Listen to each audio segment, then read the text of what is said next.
हाँ जी बच्चों, अब मैं इसका थर्ड पार्ट बनाऊंगी। एक्चुअली मैं बीच में थोड़ा सा काम करी, फिर वापस आ गई। तो ये आज जो भी चैनलिंग हुई है तो मैं आज सब एक साथ बता दूंगी, क्योंकि फिर कल हो सकता है किसी भी कारण फिर बीच से कोई पॉइंट स्किप ना हो जाए। तो मैं एक बाई एक रिकॉर्डिंग कर दे रही हूँ पीछे पीछे। आप लोग सब 1 बाय 1 देखते जाइएगा, जिस किसी की भी मदद हो जाए।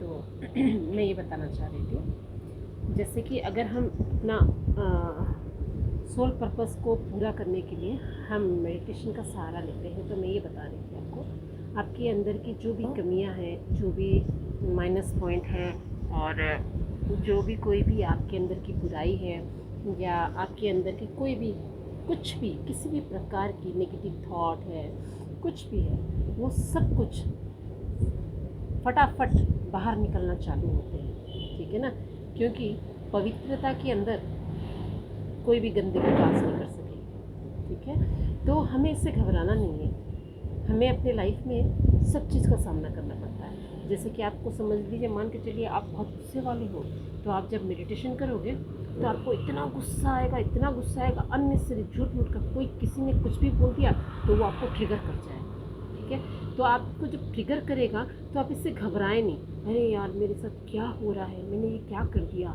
मैं तो अच्छा खासा था, मुझे इतना गुस्सा क्यों आ रहा अचानक से। आप ये मान के चलिए, ये सिर्फ भगवान का, आप जो अपने पर वर्क कर रहे हैं, भगवान आपकी डीएनए क्लींजिंग कर रहा है। ठीक है, तो आप एकदम निश्चिंत होकर मन शांत रखते हुए अपने आप को बार बार अच्छी पॉजिटिव अफर्मेशन देते हुए कि मुझे गुस्सा नहीं करना, मुझे गुस्सा नहीं करना, अपने आप को कंट्रोल करना। एक बार फेल हो जाएंगे, आप गुस्सा कर ही दिए, कंट्रोल नहीं किए, कोई बात नहीं, फिर से फेल हो गए, दोबारा फिर कोशिश करें, तीसरी बार फिर कोशिश करें।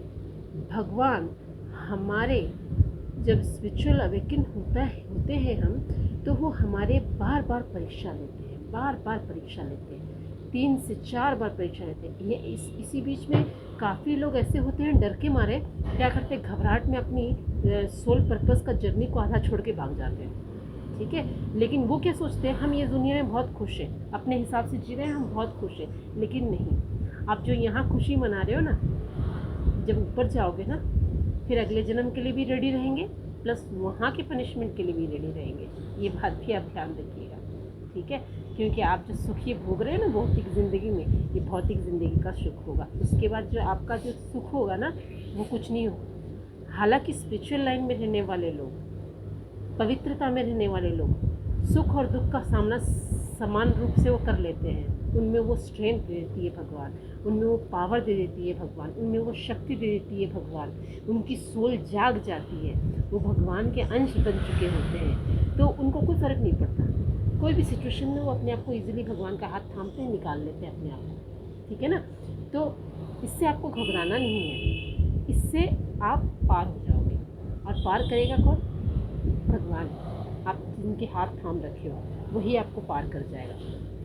ठीक है, तो आप कोई भी चीज़ के लिए, अगर आप पूजा पाठ करते में आपको अगर ऐसी लगती है मैं अच्छा खासा था, मैं पूजा पाठ करने लगा या मेडिटेशन करने लगा तो मेरे साथ ज़्यादा ही कुछ हो रहा है, क्योंकि मैं ये जो चीज़ आपको बता रही हूँ ना दोस्तों, ये मेरा ही एक्सपीरियंस है, मेरा पर्सनल एक्सपीरियंस है, क्योंकि मैं सब चीज़ों से बीत चुकी हूँ। मैं ये सब चीज़ों को करके मुझे ये गाइड हुआ है कि मैं ये चीज़ जो है, हमारे साथ एक कंडीशन होता है जब हम ये स्पिरिचुअल लाइन से निकलते हैं, हम अपने ऊपर वर्क करते हैं, हमारे जीवन में से सिचुएशन लाया जाता है, हमें इतनी दुख तकलीफ़ मिलती है, हमें इतनी परेशानी का सामना करना पड़ता है। जैसे कि स्कूल में बच्चे होते हैं ना, जैसे कि पढ़ते हैं तब एग्ज़ाम देते हैं। अगर हम बिना पढ़ाई करके बच्चों को एग्ज़ाम देने बैठा दें तो पेपर दे पाएंगे? वो नहीं दे पाएंगे ना।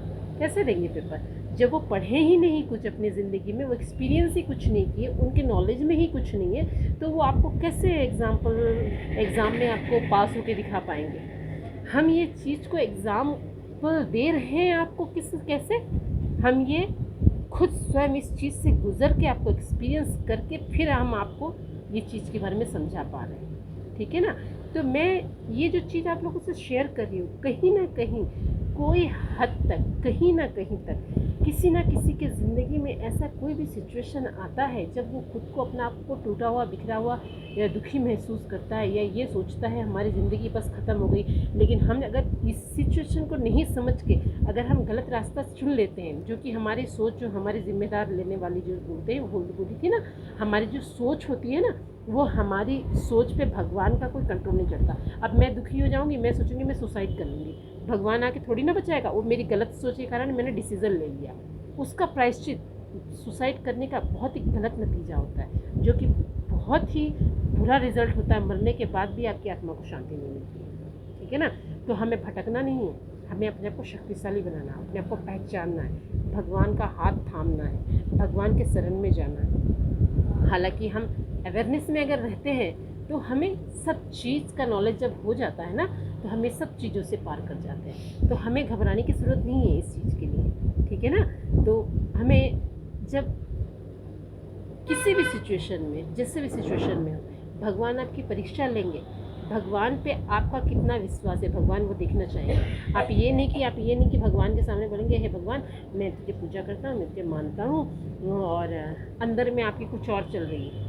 आप क्या भगवान को बेवकूफ़ बनाएंगे? नहीं। स्कैनिंग होती है ना, यूनिवर्स ब्रह्मांड आपके अंदर का स्कैनिंग करता है, आपके सोल का स्कैनिंग करता है। आपके दिल के अंदर जो आप रियलिटी में हो ना, सब भगवान को एक एक पॉइंट पता चल जाता है। आप भगवान को यहाँ चीट नहीं कर सकते, ठीक है ना। तो हर परिस्थिति से, हर परीक्षा से अपने आप को गुजार के, पास हो के भगवान के तब प्यारे बच्चे बन जाओगे आप, ठीक है। इसके आगे के बारे में वीडियो भी आपको बताऊँगी। ओके, आज बस मैं आज 3 शूटिंग करूँगी, बाकी का नेक्स्ट चैप्टर में बताऊँगी। Okay, God bless you all, thank you all. ओम नमः शिवाय, ओम साई शंभू।